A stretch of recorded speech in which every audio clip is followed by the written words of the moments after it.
Сәлеметсіздер ме 7 сынып оқушылары, біз бүгін 4-тоқсанға арналған 2 БЖБ күш моменті бөлім бойынша жиынтық бағалаудың тапсырмаларын орындап үйренеміз. Бірінші тапсырманы оқимыз. Суреттегі көрсетілген қарапайым механизмдердің аталуын, күштен беретін ұтысын және күнделікті не үшін қолданылуын толықтырыңыз. Бірінші сурет иіндік. Ол күнделікті өмірде арбада, таразыда қолданылады екен. Екінші сурет жылжымайтын блок. Жылжымайтын блок ол күштен ұтыс бермейді, күштің бағытын өзгертеді. Үшінші сурет жылжымалы блок, ол күштен 2 есе ұтыс береді. Төртінші сурет көлбеу жазықтық, күштен ұтыс алу үшін қолданылады. Бесінші сурет сына. Иіндік таразы арбада қолданылады. Жылжымайтын блок күштен ұтыс бермейді, күштің бағытын өзгертеді. Жылжымалы блок күштен 2 есе ұтыс береді. Көлбеу жазықтық күштен ұтыс береді. Сына ағаш кеспелтекті жаруда балта балғаға өткізілген ағаш сапты берік ұстап тұру үшін қолданылады екен. Екінші тапсырманы оқимыз. Иіндіктің кіші иініне 600 ньютон, ал үлкен иініне 40 ньютон күш әсер етеді.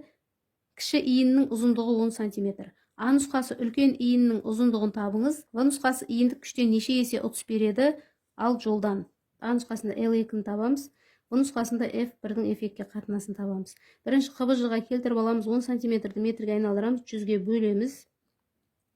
0,1 метр болады. А нұсқасы бойынша иіндіктің тепе-теңдік шартын жазамыз. F1, L1 тең F2, L2. Осы формуладан L2-ні табамыз. L2-ні табамыз.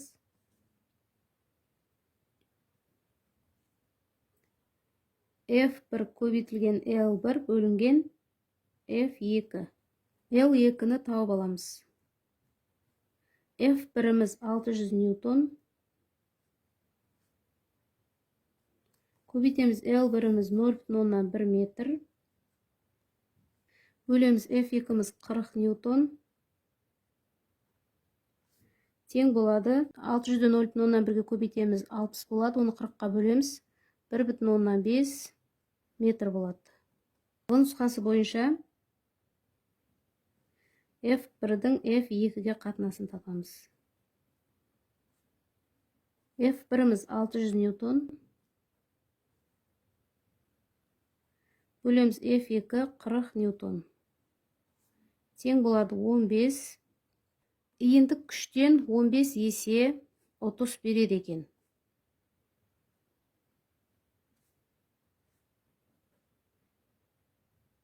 Ал жолдан деп сұраған, күштен ұтыс алатын болсақ, біз жолдан ұтыламыз. Сонда L1-дің L2-ге қатынасы. L1-іміз 0,1 метр. L2-мізді таптық. 1,5 метр. Тең 0,6 есе ұтылады екенбіз.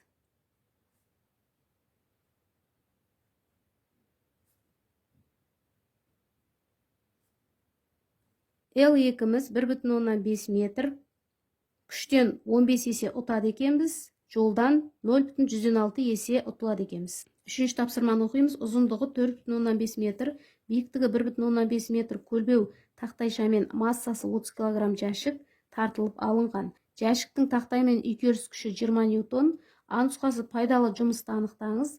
Б нұсқасы толық жұмысты есептеңіз. С нұсқасы көлбеу тақтайшаның пайдалы әрекет коэффициентін есептеңіз. Берілгені бойынша жазып алдық. А нұсқасы бойынша пайдалы жұмысты табамыз. MGH формуласы бойынша есептейміз. Б нұсқасында толық жұмысты есептейміз. F көбейтілген L формуласымен есептейміз. С нұсқасында пайдалы әрекет коэффициентін есептейміз. Пайдалы жұмысты бөлеміз толық жұмысқа, көбейтеміз 100%-ға.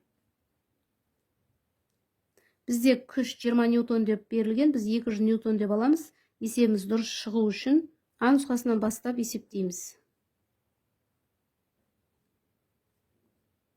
Пайдалы жұмысты есептейміз. Масса 30 кг. Көбейтеміз G-дің мәні 10 ньютон бөлінген килограмм. Көбейтеміз биіктік 1,5 метр. Тең 450 джоуль болады. Бұл нұсқасында толық жұмысты есептейміз.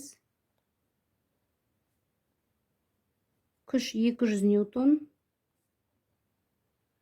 көбейтілген L 4,5 метр, тең 900 джоуль болады.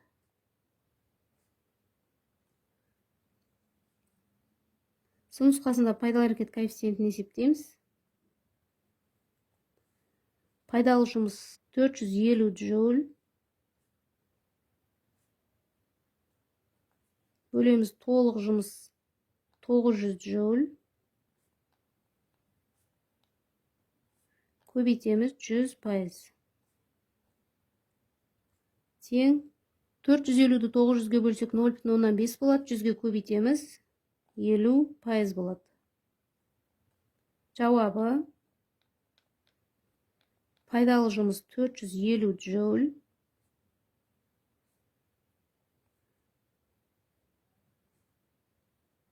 Толық жұмыс 900 джоуль. Пайдалы әрекет коэффициенті 50%. Оқушылар, осымен бүгінгі БЖБ талдау сабағымыз аяқталды. Келесі сабақта кездескенше сау болыңыздар.